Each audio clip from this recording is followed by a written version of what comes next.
এক নোয়াখালী বক্তা আমাদের এলাকায় ওয়াজ করতেছে, মা বোনেরা হইনা যান, আপনার স্বামী যদি মাইরা পিটা হুজা হেলাইয়া দেয়, ওই জায়গায় কোনোদিন জাহান্নামের আগুন জ্বলতো না।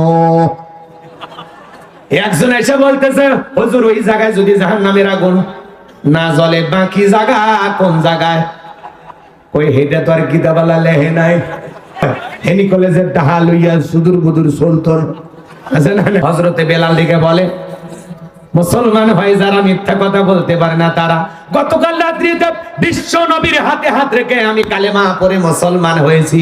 এই কথা শোনার পর উমাইয়া ডেকে বলে, বেলাল রে, উট্টুম্বা ছাগলের মালিক বানায় দেব, থাকার জন্য ভিআইপি ঘর বাড়ির ব্যবস্থা করে দেব। হযরতে বেলাল ডেকে বলে, উমাইয়া রে, দুনিয়ার লোভ লালসা দেখায়া কোনো লাভ নাই। দুনিয়ার পার্থিব সম্পদের বিনিময়ে বেলাল তার ঈমান বিক্রি করবে না। চিৎকার মেরে বলুন সুবহানাল্লাহ। এইবার উমাইয়া ডেকে বলে, আমার কথা না শুনলে বড় নেতা আবু